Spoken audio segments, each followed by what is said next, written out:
siyang mangyayari kay Hana in a few minutes. Hana, wait Sure lang! ako dyan. Sandali!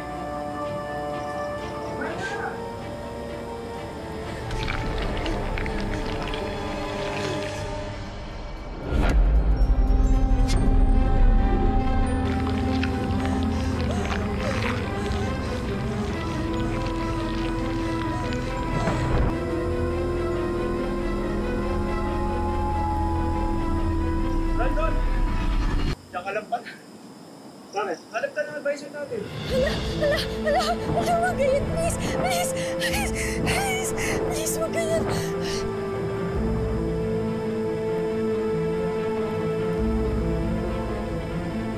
No! Oh no! Ana, please, makisama ka naman, oh!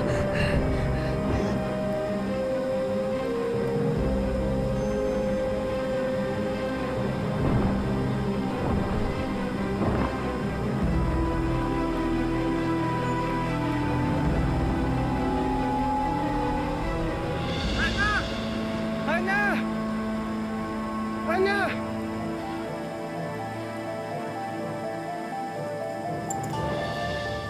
Wag ni Hana to.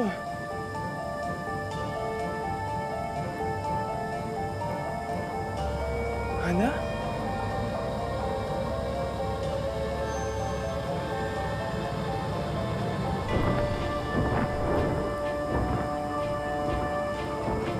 Hana? Dylan! Ikaw yung manananggal?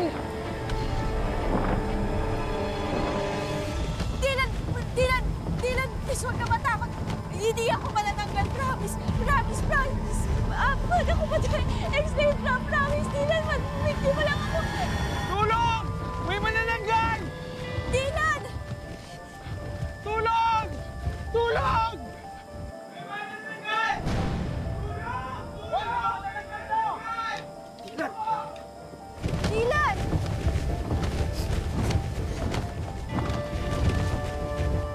Dali! Nandito yung manananggal! Ha? Dylan, baka pinaprank mo lang kami ha. Totoo ba to? Totoo nga! Baka prank lang to ha. Yan, bilisan nyo. Nandito yung manananggal. Nandun nga siya kanina eh. Saan? Excuse! Oh, asan yung manananggal? Wala naman ah. Wala naman. Guys, prank nga lang to. Sige na, tara na. Ba yan? Sayang naman pagpunta.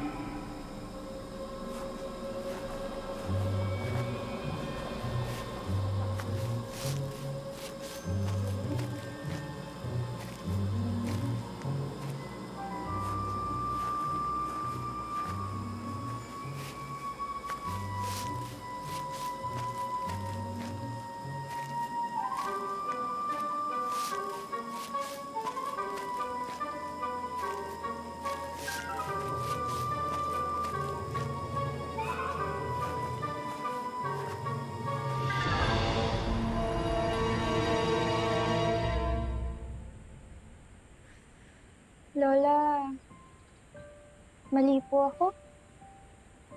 Alam niyo po, akala ko matatanggap po ako ni Dylan kapag nakita niya ako. Pero wala po. Natakot din po siya sa akin. Madami pa diyang iba. Tsaka bata ka pa naman. May makikilala ka pang iba, yung magmamahal sa'yo at tatanggap sa'yo kahit ano ka pa man. Pero Lola, alam niyo, feeling ko po kasalanan ko din naman eh.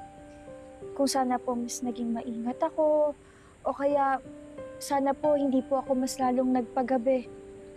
E di sana po hindi pa nakita ni Dylan yung hati kong katawan. Ay, nangyari na yan. Huwag mo nang sisihin ang sarili mo. Tsaka, huwag mong kalimutan na si Libby ang punot dulo nito. Nasaan ba yung magulang ng batang yan at pinapayagan nilang maging bruha yun? Mga manananggal nga pala sila. Eh, kung si Libby ay manananggal, pati yung mga magulang niya ay manananggal, baka buong ang kanila ang manananggal, Hana. So, paano na po yun, Lola? Kanino na po tayo hingi ng tulong? Hindi ko rin alam.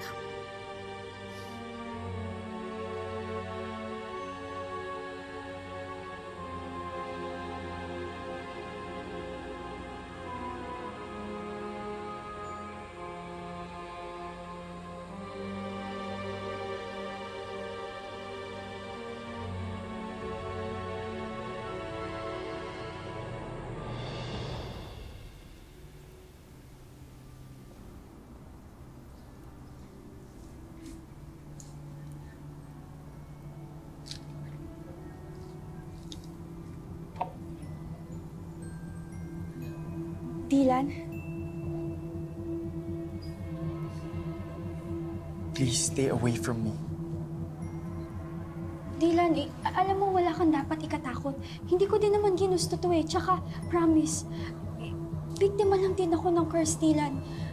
Temporary lang lahat ng to, tsaka humahanap na din ako ng mga pwedeng cure para dito sa curse na to. I don't wanna know. Just don't hurt me. Di ako magsasalita, don't worry.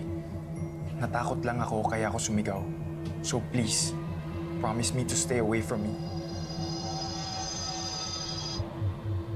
Monster na itingin mo sa akin?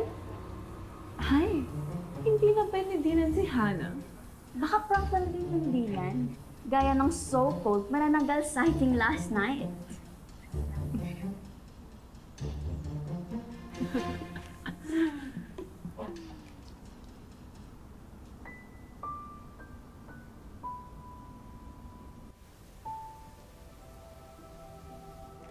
Grabe, parang naka-break up scene sina Hana at Dylan.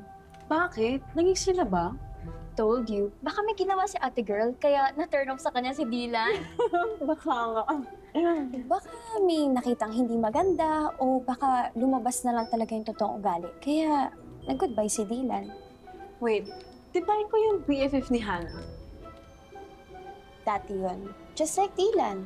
Na-turn off na rin ako sa ugali niya.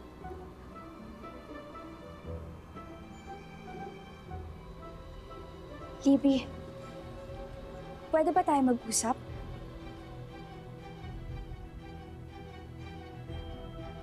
In private?